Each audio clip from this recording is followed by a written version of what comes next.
শেখ হাসিনার ফাঁসির আগে কেউ যাতে নির্বাচনের নামও না নেয়, নানাভাবেই দেখা যাচ্ছে যে মানে আপনাদের আসলে জাতীয় নির্বাচনের প্রতি আপনাদের অনীহা, অনাগ্রহ, আপনারা কোনো না কোনোভাবে এটাকে লম্বা, আজকে সংস্কার, কালকে শেখ হাসিনার ফাঁসি, যেগুলো আসলে মানে একজন বলতেছিলেন যে মানে যত লম্বা করা যায় টেনে, এটা আপনারা কেন করতে যেতেছেন? মানে সাধারণ মানুষের মুখোমুখি তাদের ম্যান্ডেটটা আপনারা নিতে চাচ্ছেন না কেন?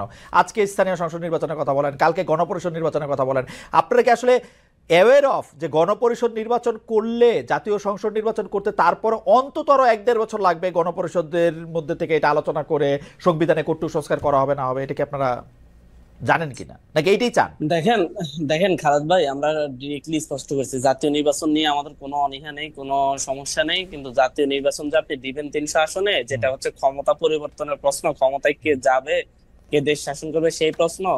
আপনি দেখেন যে হচ্ছে এলাকায় এলাকায় চাঁদাবাজিটাই এই প্রশাসন, এখন তো যৌথ বাহিনী আছে, আছে, এই প্রশাসন চাঁদাবাজিটাই বন্ধ করতে পারতেছে না। আপনাদের ফর্মুলাটা কি?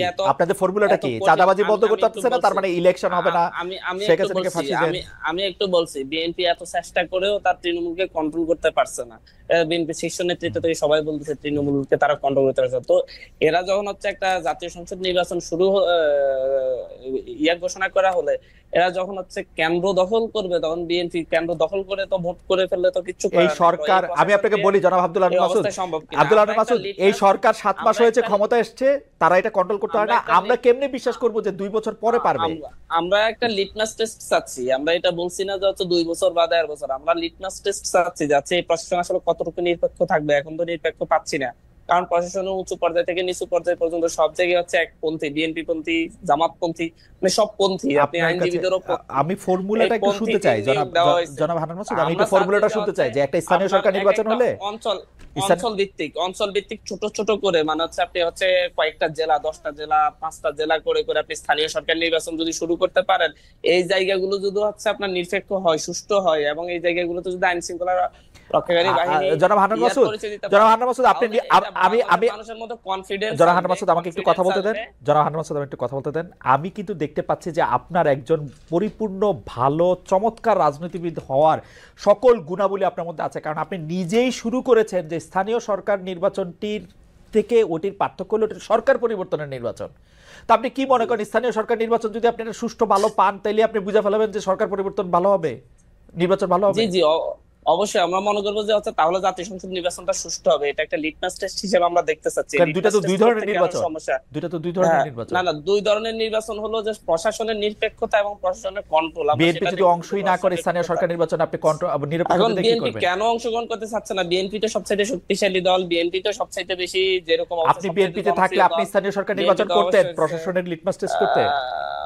অবশ্যই আমরা বিএনপিতে থাকি আর হচ্ছে যে দলে থাকি, আমরা দেশের স্বার্থটা আগে ভাবতাম, দলীয় স্বার্থটা পরে। যেহেতু এই সরকার আপনাদের, একদম যেহেতু এই সরকার আপনাদের, না না, এই সরকার সবারই, এই সরকার সবারই, এই সরকার শুধুমাত্র আমাদের না, এই সরকার সবারই। এই সরকারে যেমন বিএনপি, জামাত সবাই এই সরকারের সাপোর্টে, এবং এই সরকারে তারা প্রত্যেকে তাদের প্রস্তাবিত নামগুলো এই সরকারের বিভিন্ন জায়গায় আছে।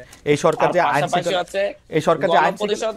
আচ্ছা, আমি একটা কথা বলি, আমি জাস্ট এক লাইনে একটু ফর্মুলাটা জানতে চাই। ধরেন এই সরকার একটা স্থানীয় সরকার নির্বাচন করলো, যদিও এই সরকার মাঠ পর্যায়ে আইন শৃঙ্খলার পর বাহিনী ঠিক করতে পারে না, বিএনপি চাঁদাবাজদের নিয়ন্ত্রণ করতে পারে না, তাহলে এই সরকার একটা স্থানীয় সরকার নির্বাচন ভালো করতে পারবে?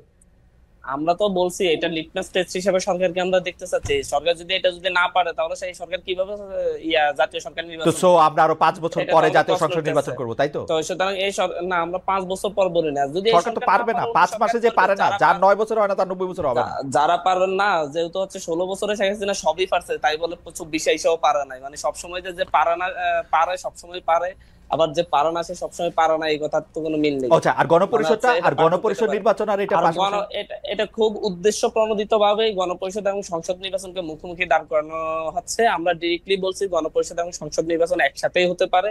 মানে সেটা কেমনে? মানে একই লোক, ধরেন হান্নান মাসুদ গণপরিষদের ইলেকশনও দাঁড়াবে, সংসদ ইলেকশনও দাঁড়াবে, নাকি যে সংসদে দাঁড়াবে সেই গণপরিষদ? দেখেন, এটা হচ্ছে আলাপ আলোচনা ভিত্তিতে 2 ধরনেরই হতে পারে। দুইটা বিষয় আমরা, আপনি কি ভেবে দেখছেন 2 ধরনের হলে দুইটা কিরকম হবে? আপনারা ভেবে দেখছেন? না না না, আমি বলছি 2টা প্রস্তাবনা আমাদের কাছে তো এখানে আছে। আমরা বলছি যে হচ্ছে একই সাথে একই দিনে নির্বাচন হলে যেটা জাতীয় সংসদ হবে সেটা গণপরিষদ হিসেবেও ভূমিকা রাখতে পারে, অথবা হচ্ছে জাতীয় সংসদের হচ্ছে এলাকা ভিত্তিক জাতীয় সংসদের আসন ভিত্তিক তারা যাবে, আর হচ্ছে দলীয় কত পার্সেন্ট ভোটের পার্সেন্টেজ হিসাবে হচ্ছে আপনারা প্রতিটি দল থেকে আপনারা প্রতিটি রাজনৈতিক গণপরিষদের জনাব হান্নান মাসুদ, আপনাকে এই অনেক দুটো ধন্যবাদ। হতে পারে। রাজনৈতিক দল হওয়ার আগেই আপনারা কেন এত ইকুয়েশন আর ডেস্ক ম্যাটারের মধ্যে যাচ্ছেন না, দেখেন হচ্ছে জনগণের উপর আস্থা না রেখে? এটা খুবই আমরা তো জনগণের উপরে ছেড়ে দিতে চাচ্ছি, জনগণকেই বলছি যাচ্ছে তারা আসলে ভোট নেন, গণপরিষদ ভোট নেন, চাচ্ছে কিনা, ভোট তাহলে নেন, প্রয়োজনে ভোট প্রয়োজনে নেন। একটা গণভোট আয়োজন করতে করা যেতে সব পারে। ধরনের ভোট, খালি একটা জাতীয় সংসদ গণভোট নির্বাচন আয়োজন- বাদে সব না, ভোট। জাতীয় সংসদ হান্নান, আমরা তো বলছি একসাথে হোক, আমরা তো একসাথে একই দিনে হতে বলতেছি। একসাথে গণভোট, গণপরিষদ ভোট, জাতীয় সংসদ নির্বাচন, তার আগে স্থানীয় সরকার কেন? নির্বাচন।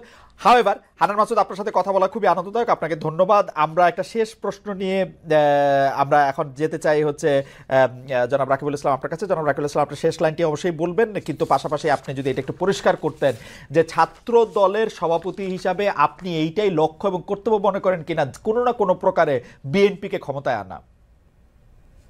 ধন্যবাদ। আমার মনে হয় সর্বশেষ যে জুলাই আগস্ট আন্দোলনের পরবর্তীতে কিংবা আগেও এই কমিটি, আমাদের কমিটি হয়েছে, তাদের অ্যাক্টিভিটিস দেখবেন, আমরা সেই প্রক্রিয়ায় নিয়ে আমরা বিএনপির কোনো কর্মসূচি রিলেটেড কোনো কর্মসূচিতে ওই ধরনের কোনো কর্মসূচি প্রণয়ন করিনি। আমরা সরাসরি শুধুমাত্র সারা দেশে শিক্ষা প্রতিষ্ঠানগুলোতে যে ধরনের প্রজন্ম বদলের এবং ছাত্র রাজনীতি গুণগত পরিবর্তনের ছাত্র রাজনীতি উপহার দেওয়া যায়, সেই রাজনীতিতে আমরা রয়েছি। কিন্তু আপনি তো পুরা পলিটিক্সটাই করতেছেন বেগম জিয়া এবং তারেক সাহেবের নামে, কেন? অবশ্যই কেন কেন ছাত্রদলের সাথে বিএনপির কি সম্পর্ক, মানে যদি লেজ না হন আপনারা? না, আমরা তো সহযোগী সংগঠনের তো আমাদের লিখিত, আমরা সহযোগী সংগঠন। না, এখন কেউ যদি সেইটা আপনি বোঝাতে ঠিক চায়, মনে করেন এটা কিনা, যে দুঃখজনক সেইটা যে ঠিক মনে করেন কিনা? বাংলাদেশের এই যে নতুন যে ছাত্র সংগঠন হলো কিংবা সর্বশেষ আরেকটি ছাত্র সংগঠন রয়েছে, তারা প্রতিদিন ব্যাখ্যা দিয়ে বোঝায় যে তারা তাদের সাধারণ সংগঠনের কোনো সহযোগী সংগঠন না। না, কিন্তু তো এগুলো সাধারণ শিক্ষার্থীরাই নিবে, যে জাস্টিফাই করবে যে এগুলো সহযোগী সংগঠন কিনে। আমরা তো ঘোষণাকৃত, আমরা ঘোষণা দিয়ে সহযোগী সংগঠন, আমাদের গঠনতন্ত্রে এটা উল্লেখ রয়েছে যে আমরা সহযোগী সংগঠন, নট অঙ্গ সংগঠন। এইটা আপনি মনে করেন কিনা যে এটা ঠিক আসলে জুলাই আগস্ট আন্দোলনের পরে একটা সহযোগী সংগঠন, একটা এখানে রাজনৈতিক যদি দলের? শহীদ রাষ্ট্রপতি জিয়াউর রহমানের মতো একজন রাষ্ট্রনায়ক থেকে থাকে, যদি আপসহীন এবং বাংলাদেশের অনুবাদ জনাব তারেক রহমান যদি প্রধানমন্ত্রী হন, বেগম খালেদা জিয়া সেই যদি দল থেকে আগামীর বাংলাদেশের যদি একজন লিডার থেকে থাকে, এটা আমরা বিশ্বাস করি না, সাধারণ জনগণ বিশ্বাস করে। তার সাথে থেকে তার সাথে থেকে যদি রাষ্ট্র গঠনে এবং সাধারণ শিক্ষার্থীদের পাশে থাকার মতো অবস্থায় থাকা যায়, অবশ্যই।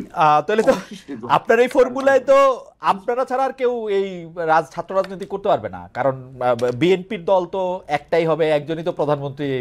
এখন যদি সাধারণ শিক্ষার্থীরা আমাদের পতাকা তলে আসে, আমরা কি বাংলাদেশে এখন কোথাও এই কালচার রয়েছে? আমরা জোর জবরদস্তি করে মিছিলে, মিটিং এ কিংবা আমাদের পতাকা তলে নিয়ে আসছি। এখন যদি সেই মিছিল বড় হয়, দীর্ঘ থেকে দীর্ঘতর হয়, তাহলে আমরা বলবো যে না ভাই তোমরা। আমার মনে হয় যে আজকে রাকিবুল ইসলাম আপনিও আসলে অনেকগুলি বিষয়ে খুব খোলাখুলি উত্তর দিয়েছেন, কিন্তু আমি যেটি বলতে চাই, আমরা 30 সেকেন্ড, আমি ছাত্র সংগঠন হিসাবে আমি সত্যি ঐক্যে বিশ্বাসী। আমরা বৃহত্তর ঐক্য নিয়ে জুলাই আগস্টের ঐক্যকে বজায় রাখবো, এবং আমি কথা দিচ্ছি ছাত্রদল অবশ্যই প্রজন্ম বদলের ছাত্র রাজনীতি উপহার দিবে।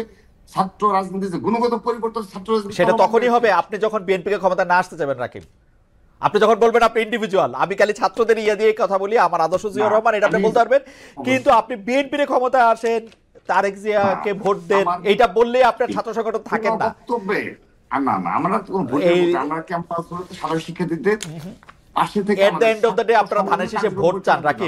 রাকিব, এটা তারেক সাহেবের সাথে আলোচনা করে আপনারা এটা থেকে আলাদা হন। সহযোগী সংগঠন থাকেন, আপনারা একই আদর্শে থাকেন, কিন্তু এটা স্টুডেন্ট উইং হন। আমরা আশা করি আর কি এরকম, আমরা এই স্বপ্ন দেখি যে আসলে একটা লেজুর ভিত্তি ছাড়া একটা দল, আপনারা ধানে ভোট দিতে বললে আর এটা আপনি থাকেন না। আপনি আসলে, আমি জানি না, বিএনপি নিশ্চয়ই আপনাকে মানে এই ব্যাপারটা নিয়ে নিশ্চয়ই আপনার সাথে কথাও বলছে। রাকিব, আমরা আর সময় নাই, আপনাকে লাস্ট লাইনটা একটা বলছেন মনে হয়, তারপরও আমি আপনাদের দুজনকে অনেক ধন্যবাদ দিতে চাই। রাকিবুল ইসলাম আজকে অনেকগুলি বিষয় নিয়ে খোলাখুলি বলেছেন, তার দলের অবস্থান বলেছেন, আবারও বলেছেন দুর্নীতিবাজ বা চাঁদাবাজি এটি বিচ্ছিন্ন ঘটনা, নেতৃত্বের কাছ থেকে সেটা সেরকম কোনো কিছু আসে না। আমি জনাব আব্দুল হান্নান মাসুদকে অনেক ধন্যবাদ দিতে চাই, তিনি তার অবস্থান পরিষ্কার করেছেন। এক ক্ষেত্রে তিনি বলেছেন যে এটি আসলে তার বলা উচিত হয় নাই জনাব নুরুল হক নূর সম্পর্কে, সেই জন্য দুজনকে অনেক অনেক ধন্যবাদ দিয়ে আমরা আজকের অনুষ্ঠান এখানে শেষ করছি। পরবর্তী অনুষ্ঠানের জন্য আপনাদের সবাইকে শুভেচ্ছা।